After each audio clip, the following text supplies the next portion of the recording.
Hi, how you doing? Gonna do a real quick check-in. The interview I talked about, I got the job. Yeah, I got the job, man. I'm juiced about that. And pending a background check, which I'm hoping it is a long time ago when I did what I did. So we're praying, you know what I mean? I'm sure it'll go down good. I'm sure it'll go down smooth the way things are moving right now and how positive I'm trying to stay. But trigger warning on this one. So this one includes gang violence, guns, and it goes from being real serious to funny at the end. You know what I mean? Kind of funny, but it's still serious. So trigger warning. This is definitely not for kids. And here we go. So back in the day, when I was a sophomore in high school, I used to live right across the street from the high school, and I joined this little clique. I'm not gonna say the name of the clique because they're all grown up gangsters. You know what I mean? We're friends still and all that, but I left that behind. You know. But anyways, here we go. So went to that high school, had a group of friends that were one year younger than me. Almost all of them were 1 year younger. Like three of them were around my age, and then a couple of them were a lot older. There was a house around the corner from my house that was like, a trap house basically, and we had been having issues with another set that was at our school, and getting in a lot of trouble, getting in fights all the time. And one particular new cat from the other set started coming to our school from a different city up the way.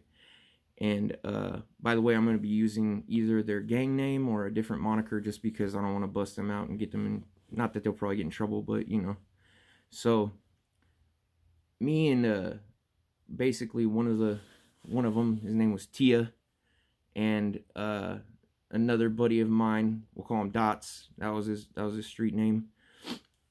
We had gotten into a fight with a couple of them and that same kid that was from a different city like 2 days previous. And at my school there's this big wood hill, I mean not wood, this big dirt hill that you walk down, and then right across the street there's a convenience mart, and that's kind of where everybody hopped the fence and went to school faster instead of going all the way around. If you lived in our neighborhood, you just did that.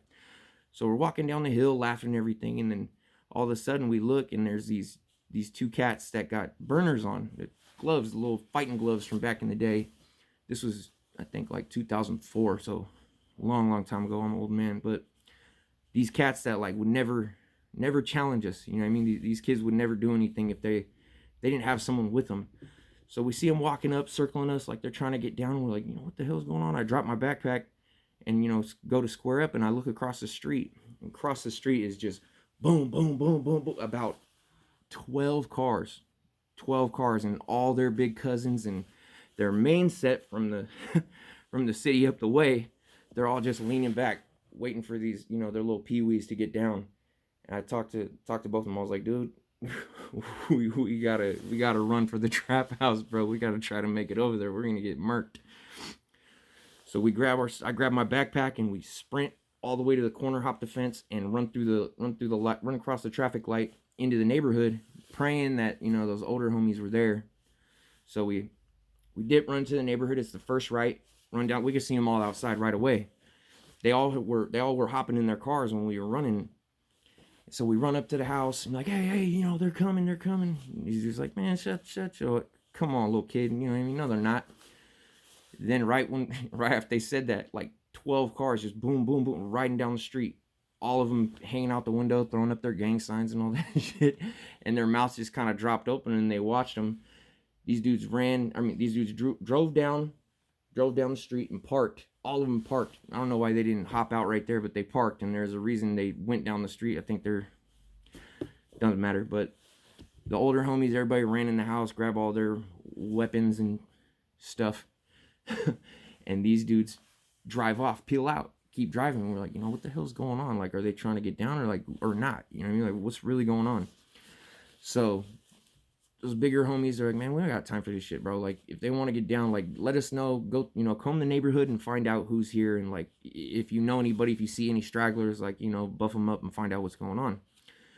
So we're walking through the neighborhoods, and there's this old smoke shop, and there's a trailer park behind it, and been combing for like probably 15 minutes, and then we finally find this kid. His name was Rudy, and he was the same age as my younger homies that were just a year younger than me.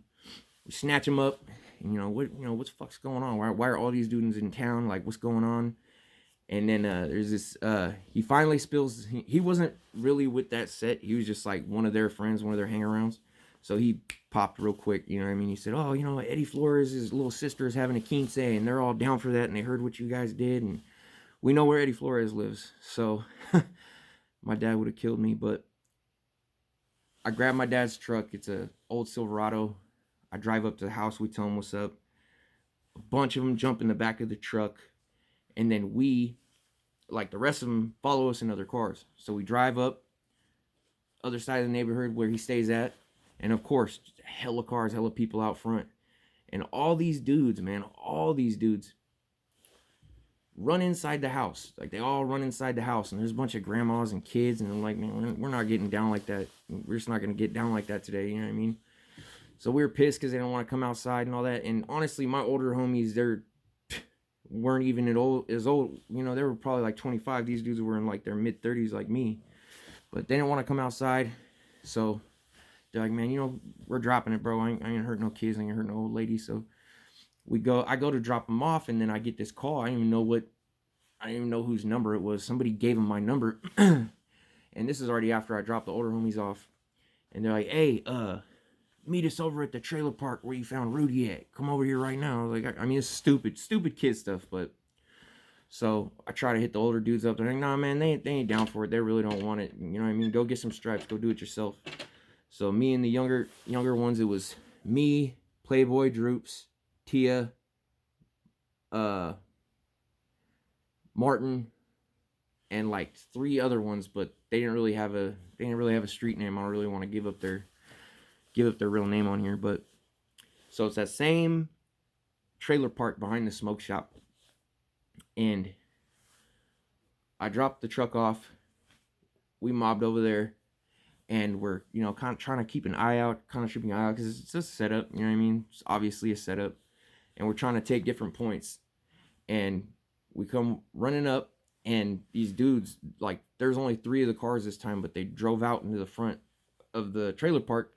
And there's this little wooden fence right there. One dude pulls out a machete. Another dude pulls a fence post up out of the ground. And another dude has a rifle on him, right?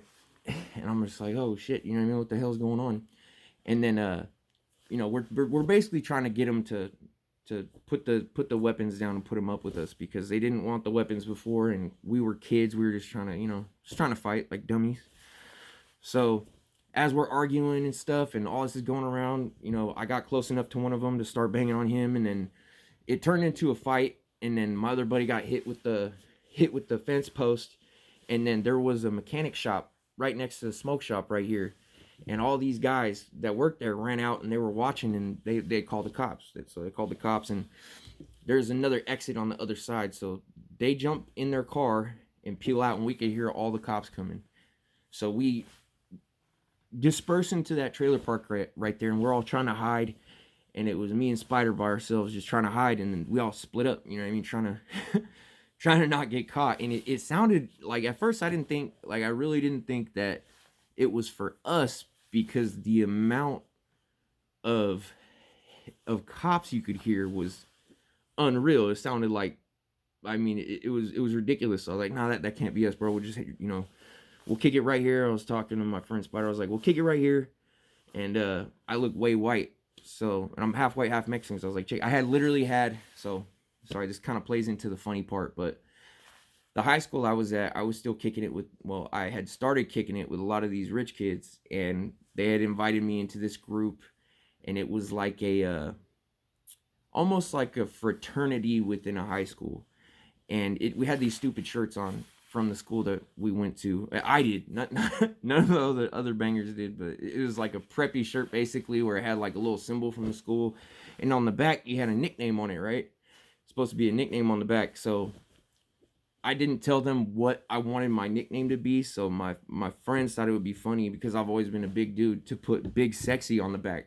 So I had Big Sexy across my back. And anyway, so we're tucked and laying in, you know, the back of this yard of this trailer park, and we're all spread out. It's just me and Martin. I was like, we'll just say you're my cousin, bro. We'll just say you're my cousin, and you'll get off. Trust me, you'll get off.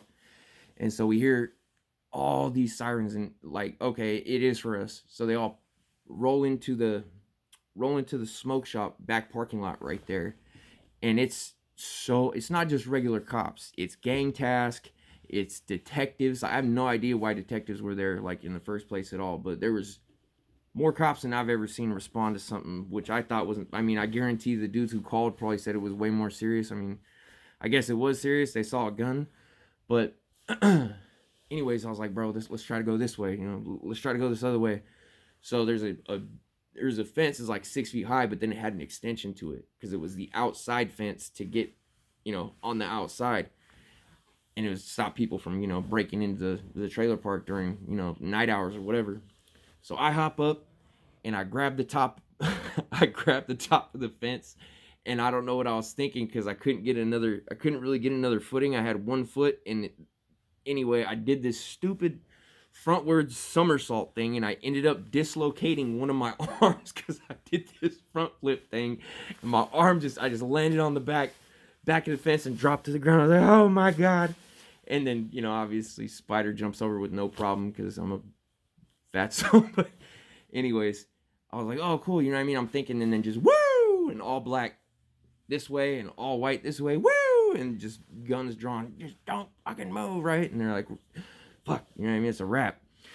So they pick us up and they put us in cuffs, and then they walk us over to the front of the smoke shop. They got everybody. They got all of us, all of us, and none of them.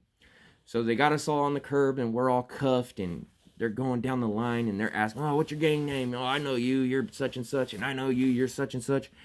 And then one of them gets to me, and they're like, what's your name? What's your gang affiliate name? You're getting on the gang related list. And I was like, I don't have one. And then they read the back of my shirt, and it said Big Sexy.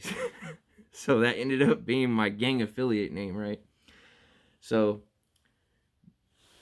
fast forward to the next day.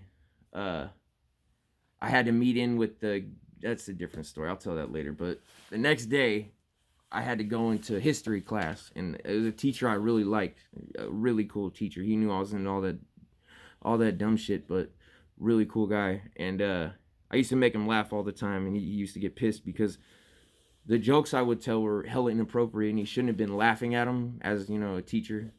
But